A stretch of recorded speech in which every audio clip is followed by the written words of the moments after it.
There is a large panel of glass in the left-hand wall of the tunnel. Through it, you can see a bright, torch-lit room teeming with giant insects of every possible description. Bees, wasps, beetles, ticks. Even the mites are over 6 centimeters long. The noise is threatening.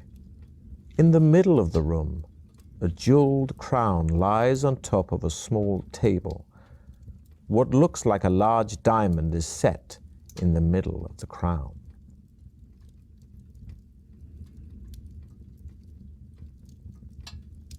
Ahead, in the far distance, you hear the sound of slow footsteps coming towards you. Unsure of who or what might be approaching, you look around for a place to hide. You see a large crack in the tunnel wall which lies in shadow.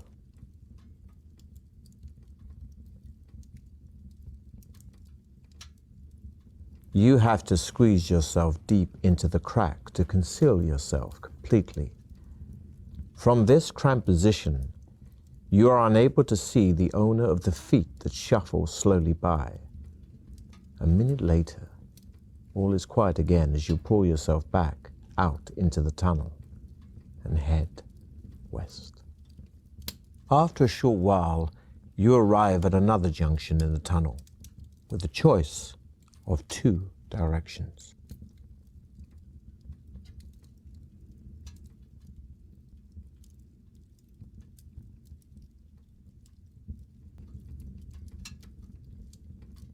Set back in the arched alcove in the tunnel wall, you see an ornate wooden chair carved in the shape of a demon-like bird of prey. You grip the arms of the chair tightly, half expecting a surge of energy or pain to rush through your body. Do you think luck is on your side? Squeezing the arm of the chair triggers a secret panel which springs into the air. You find a glass vial lying in a cavity. You pick it up and read the label. Doppelganger potion, 1 dose only. This liquid will make your body take on the shape of a nearby being. You place the strange potion in your backpack and continue north, where the tunnel starts to slope downwards and finally comes to an end at a deep pool enclosed by the tunnel wall. The words of the spirit girl's poem flash through your mind. When corridor doth water meet, do not make a quick retreat. Of course, it is here that she wants you to dive into the water. Now, you must decide what to do.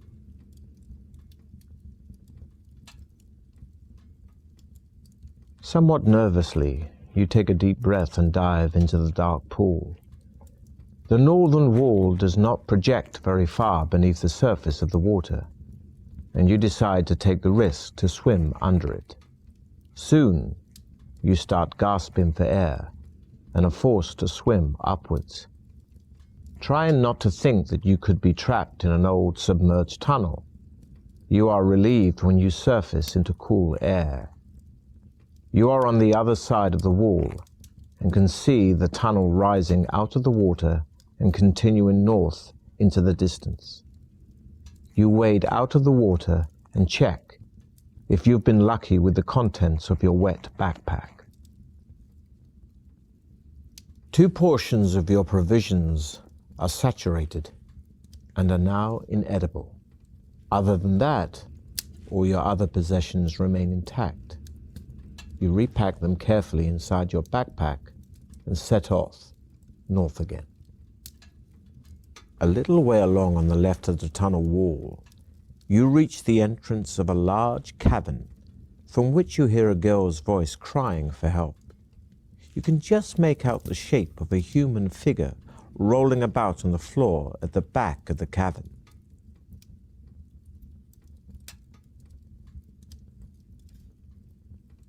As you approach the prostrate figure, you see she is an elf, one of your rivals in the Trial of Champions, and she is fighting for her life in the bone-crushing grip of an enormous boa constrictor.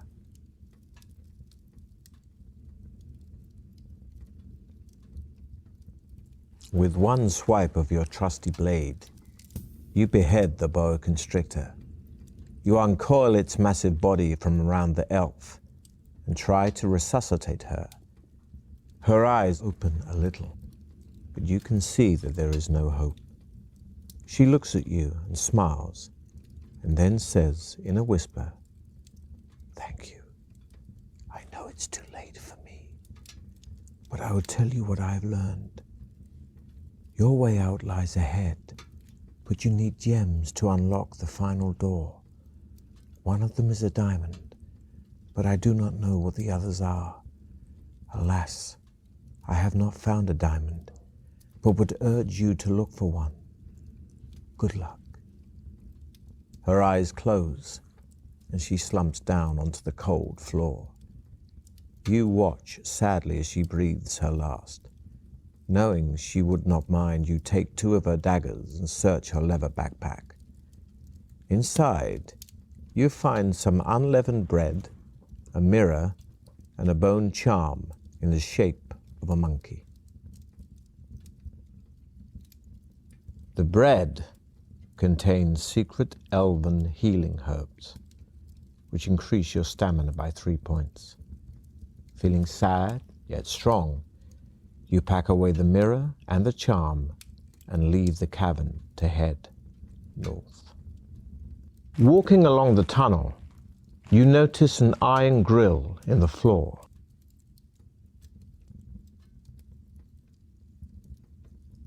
Lying in a hole about a meter deep, you see a grappling iron and a leather pouch.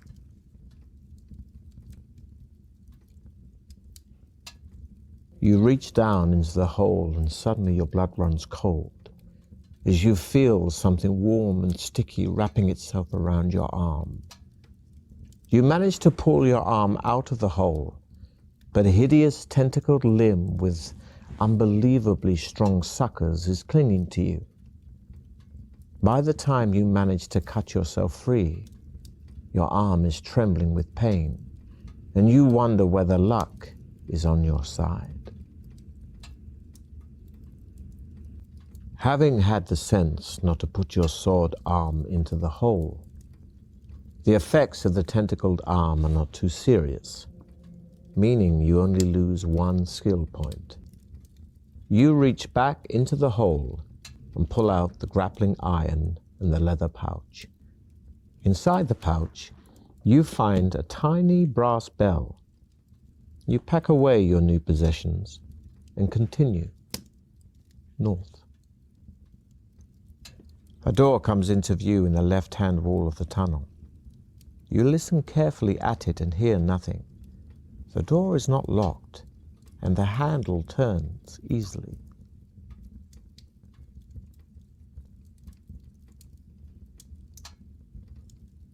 The door opens into a small dark room, which is empty apart from a sturdy wooden chest lying on a shelf on a far wall. The floor is thick with dust, and you can clearly see fresh footprints leading from the door to the chest and back again. You wonder whether one of your rivals is still ahead of you on the walk, or whether the chest has only recently been placed on the shelf by one of the trial masters. The tunnel starts to widen, and ahead you see it's opened into a huge cavern from where you can hear the sound of many high-pitched voices. You creep up to the entrance and take a look inside. There are about 20 tiny people with long noses and ears running in a circle around a large golden effigy. You pour the contents of the glass vial into your mouth and swallow the clear liquid. Although you do not feel any immediate change, you hope that the potion will create the illusion that you are a troglodyte, just like the ones in front of you. Taking a deep breath, you step boldly into the cavern. The troglodytes continue their tribal dance, believing you to be one of them. You walk past them casually and head north. Unfortunately, the effects of the potion are short-lived. Suddenly you hear a shriek behind you as one of the troglodytes spots you, and you are forced to run across the cavern floor. Ahead you see an underground river running east to west through the cavern, and a wooden bridge crossing over it. After crossing the bridge, you run across the cavern floor. At last you see a tunnel in the far wall, which you race down until you reach its end at a heavy wooden door. The door is locked.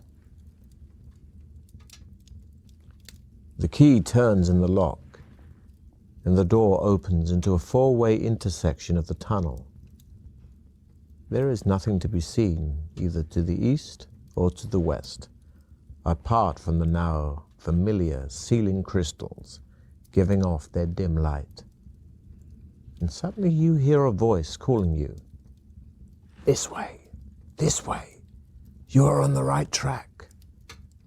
It seems to be coming from somewhere directly ahead of you. Your curiosity gets the better of you, and you decide to walk towards the beckoning voice.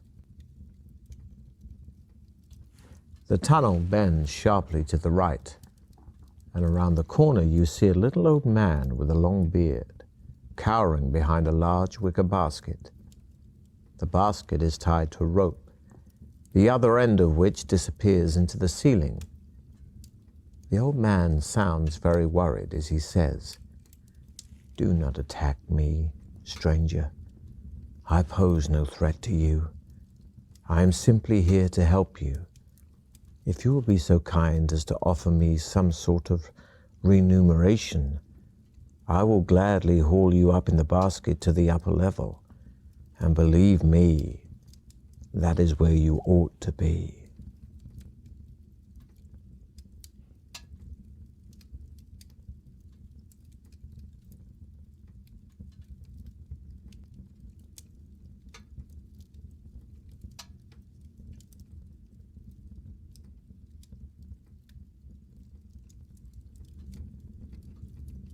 After paying off the old man, you climb into the wicker basket and watch as he tilts his head back and shouts, "Pull it up, Ivy!" The rope goes taut, and the basket rises jerkily off the ground. As you are hauled higher and higher, the old man calls out to you, saying, "You'll like Ivy. She's a nice girl. We call her Poison Ivy." He starts to laugh uncontrollably, and you wonder, somewhat apprehensively, just who is hauling you up. The basket goes through the ceiling, and you find yourself in a small chamber, face to face with an ugly old female troll. Her face is hairy and covered with warts. With a huge hand, she reaches forward and hauls you out of the basket, which she lets fall to the floor below. She grabs you round the throat and says in a husky voice, "I want paying, too."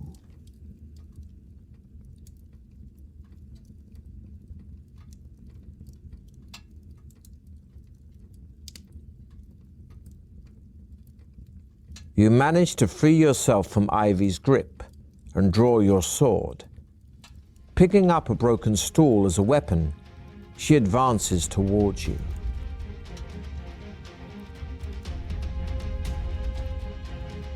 Ivy is strong but slow and screams in pain as your sword sinks into her leg. You dodge to the side as Ivy swings the broken stool at you again, but you kick out, knocking her to the floor.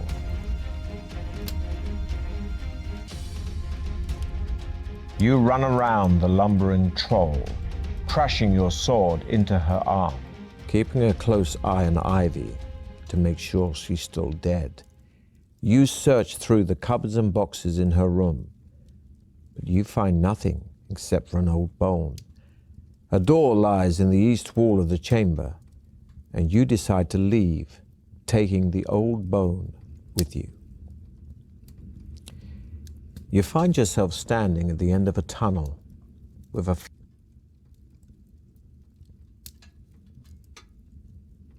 flight of stone steps leading downwards.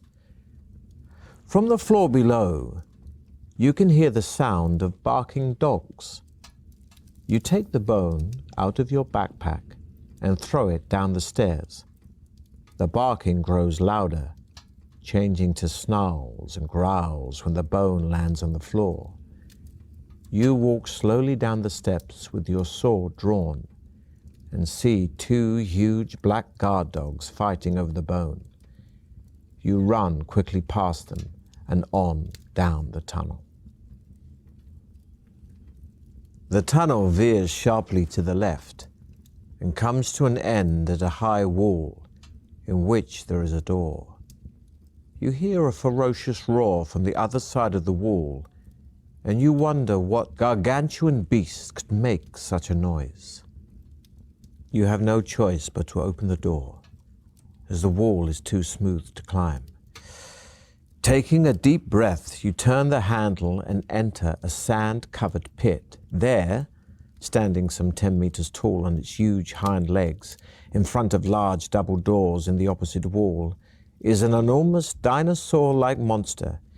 It has a tough, mottled green hide and a mouth lined with razor-sharp teeth. Its jaws open and close with bone snapping power, and even you cannot help trembling as you approach it with your sword drawn.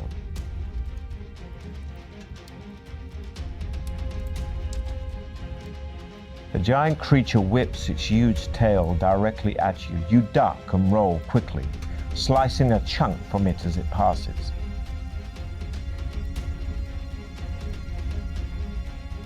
You seize an opportunity to attack the creature's legs and manage to bury your sword deep into its thigh.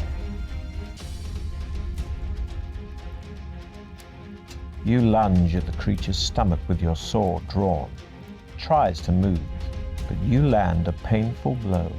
You are exhausted and sit down for a rest on the tail of the dead beast.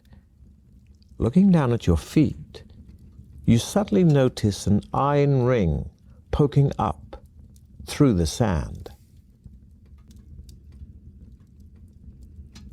The iron ring is attached to a small trap door.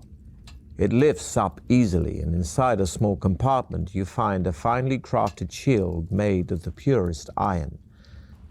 Marveling at its splendor, you strap it on your arm, gaining you 1 skill point. You walk towards the double doors and push them open. The doors open into a tunnel running north. You close the doors behind you and set off once again. Walking along, you see a red line painted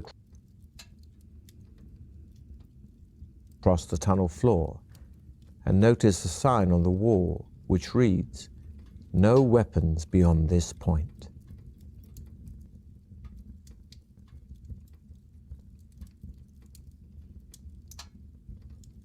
The tunnel leads into a marble-floored hall with pillars rising right up to the ceiling. As you cross the floor, your footsteps echo through the hall.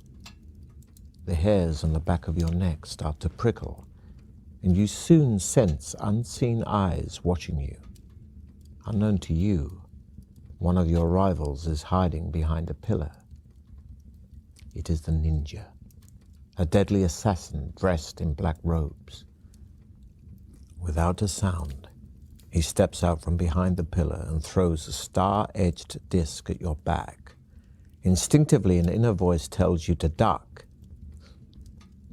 But how's your luck? The razor-sharp disc whistles past your head and bites deep into one of the pillars. Turning to face your would-be assassin, you prepare yourself as he advances, his long sword drawn.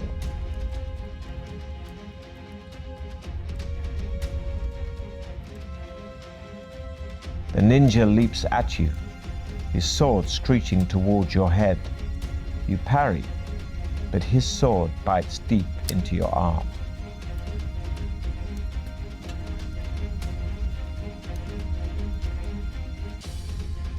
You find a used throwing disc and hurl it as the ninja unleashes another.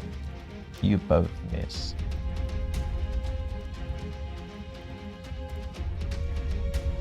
The ninja leaps at you, his sword screeching toward your head, but you parry and are able to kick the fighter directly in the stomach.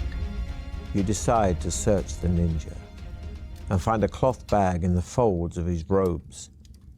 Inside it is a flask of water, some rice wrapped in a palm leaf, a jar of ointment, and a beautiful diamond.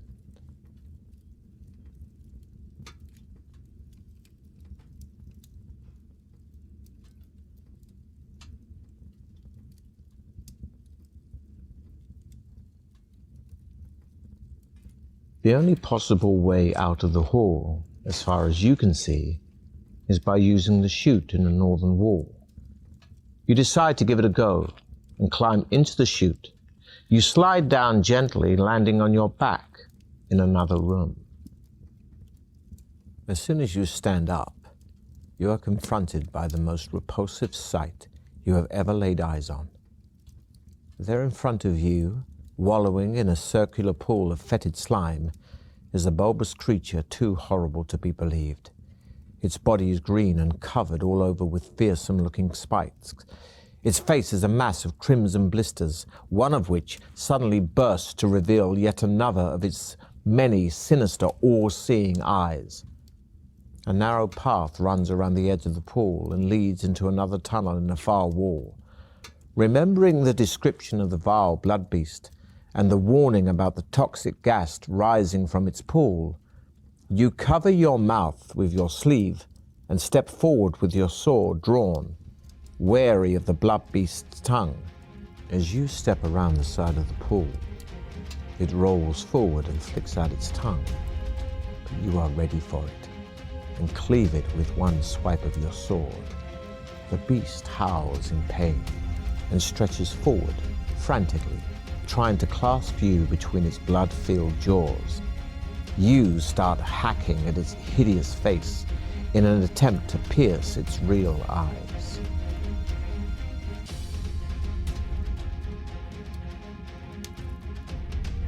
The blood beast's tail whips around you. You duck, but not quickly enough, and it punctures your arm deeply.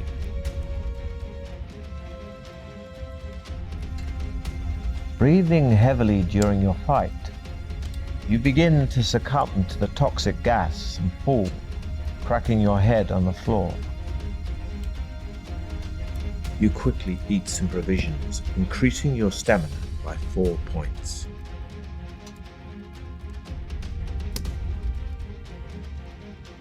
The creature turns and whips its tail at you. The fierce spike at the end misses you by millimeters. You jump forward and strike a clean blow into its rear. Your blade strikes one of the blood beast's real eyes with devastating effect. It slumps back into its pool, thrashing about in a frenzy. You seize the opportunity and run around the side of the pool to the tunnel exit. The tunnel leads into a large room, its ceiling supported by several marble pillars. As you enter the room, you see a strange beast to your right. It has the body of a lion with dragon-like wings attached to it, but its head is like that of an old bearded man. You recognize the beast. It is a manticore. Taking heed of the warning poem you took from the skeleton warrior, you watch out for its tail, which sprouts a profusion of sharp spikes at its tip, thick and hard as iron bolts. You raise your shield in front of you just in time to protect yourself from a volley of spikes released from the manticore's tail and aim straight at your heart. They sink into your shield, and you remain unharmed. Swiftly, you draw your sword and advance on the manticore.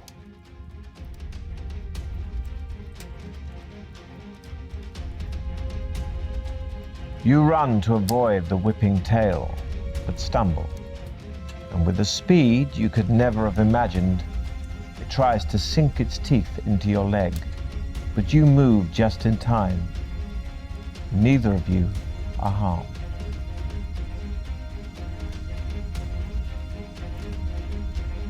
You lunge at the creature's stomach with your sword drawn.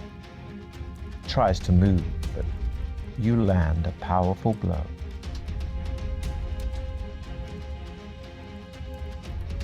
The giant creature whips its spiked tail at you, firing more spikes.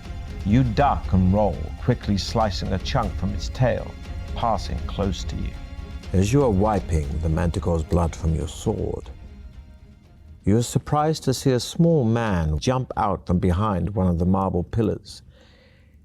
He is dressed in a tight-fitting green tunic and looks quite harmless, although you are wary of the way he is holding an opaque glass ball with a shimmering green light. "Greetings," he says cheerfully.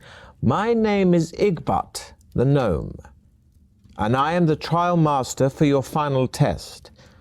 Needless to say, my magical powers are great, so you should not try to attack me.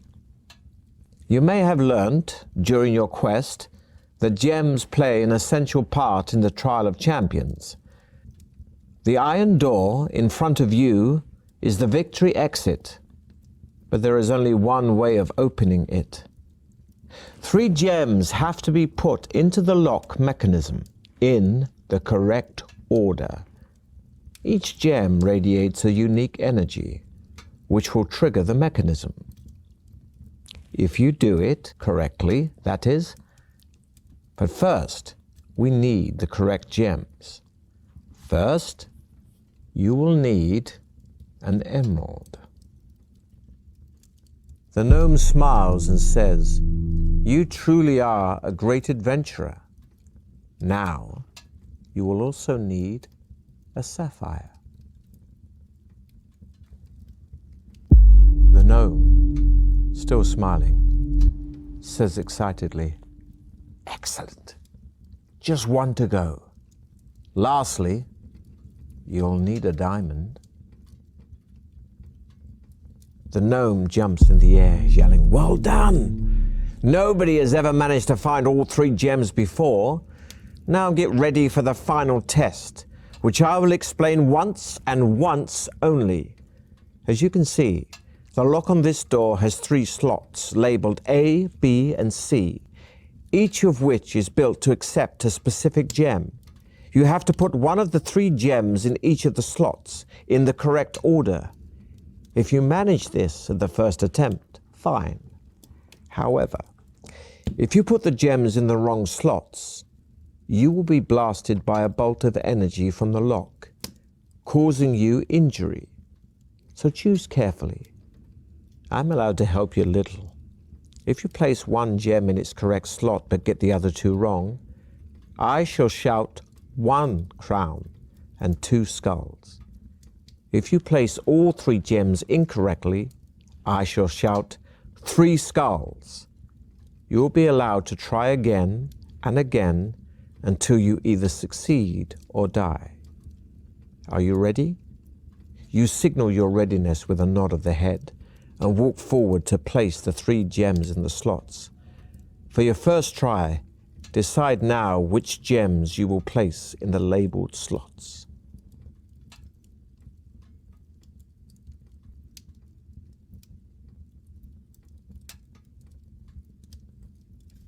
You just have time to hear the gnome yell, 3 crowns, before the lock clicks open.